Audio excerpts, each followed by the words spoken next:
Bismillahir Rahmanir Rahim. Assalamu alaikum wa rahmatullahi wa barakatuh.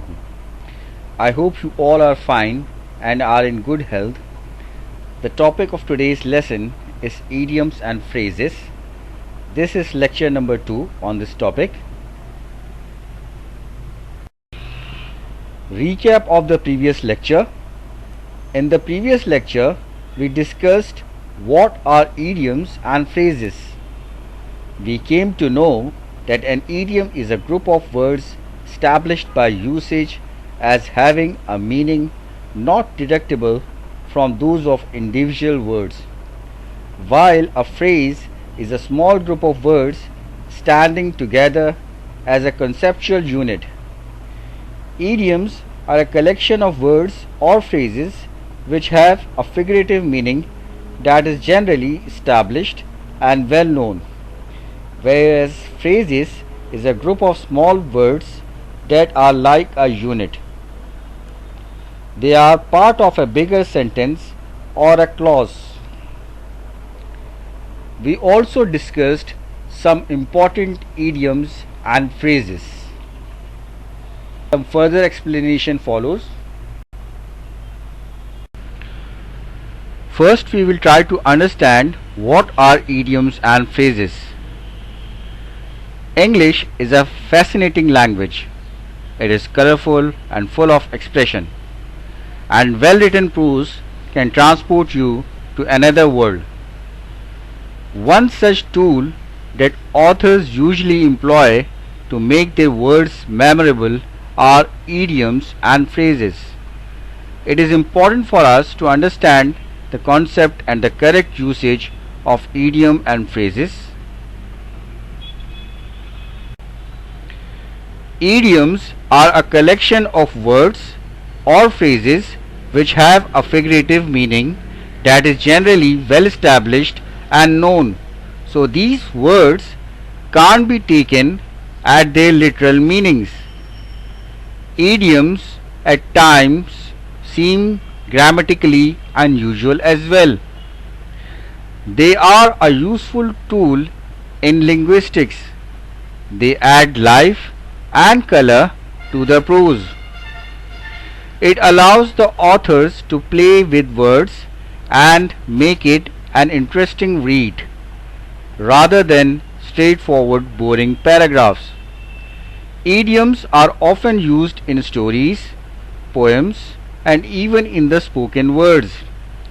The origins of these idioms are not always known, but they said to originate from stories and creative writing and are modified over time.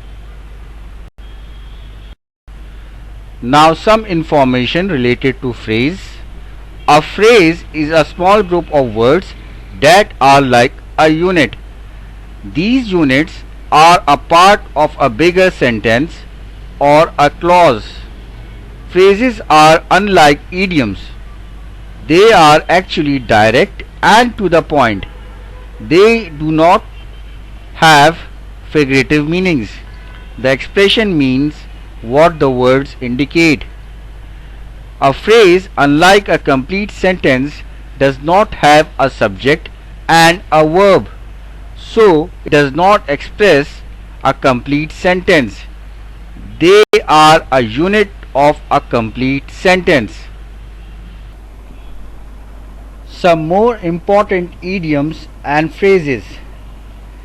As it was done in the previous lecture, inshallah we will explore some more idioms and phrases in today's lecture. We will find out their meanings and how they can be used in a sentence. So let's start. To turn over a new leaf, meaning to change the way of life. Sentence: the thief turned over a new leaf after repentance. To back out of something, meaning to not completely finish something one promised to do. Sentence: you can't back out of your responsibilities.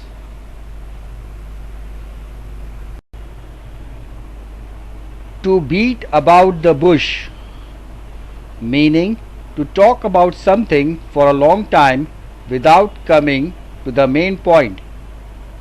Sentence: he should stop beating about the bush and tell exactly what he wants. To have a bone to pick with someone, meaning to have a disagreement to discuss with someone. Sentence: I have got a bone to pick with you. To break the ice, meaning to do or say something that makes people feel less shy or nervous in a social situation. Sentence: he told a few jokes to break the ice. To make the most of, meaning to use or enjoy something as much as possible. Sentence: we are in Murray only for a day, so let's make the most of it. To make both ends meet, meaning to earn enough income to provide for basic needs. Sentence: the workers complained that on their present wages they could hardly make ends meet.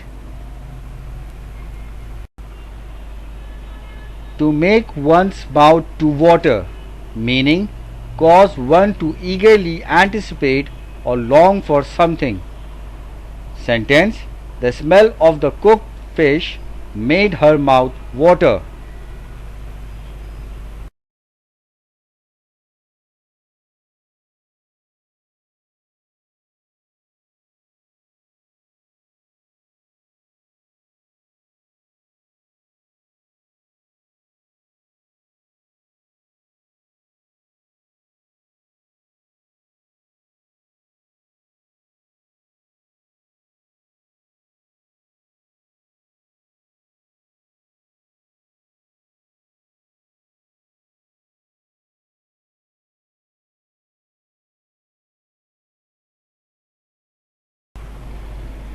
Day in and day out, meaning something that happens routinely or regularly.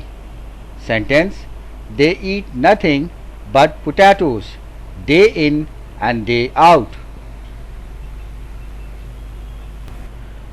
With high hand, meaning an oppressive or dictatorial manner. Sentence: he tried to carry matters with a high hand. To have the lion's share, meaning to have the largest and best part.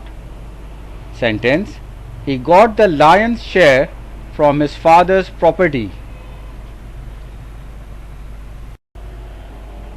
To save something for the rainy day, meaning to save something for a time when it might be unexpectedly needed.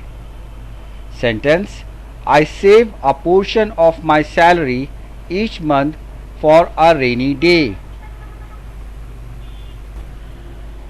To cry over spilled milk, meaning to dwell pointlessly on past misfortunes.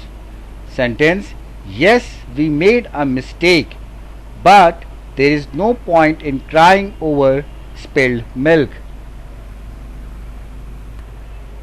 It's high time, meaning the appropriate time or past the appropriate time. Sentence: it's high time we made some changes around here. To shed crocodile tears, meaning insincere expression of sorrow. Sentence: we should not trust him, he sheds only crocodile tears. This is your homework for today. Use all the idioms and phrases discussed in this lecture to make sentences of your own. I hope you will find today's lecture informative as well as interesting.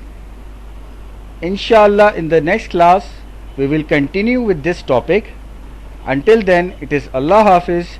Assalamu alaikum wa rahmatullahi wa barakatuh.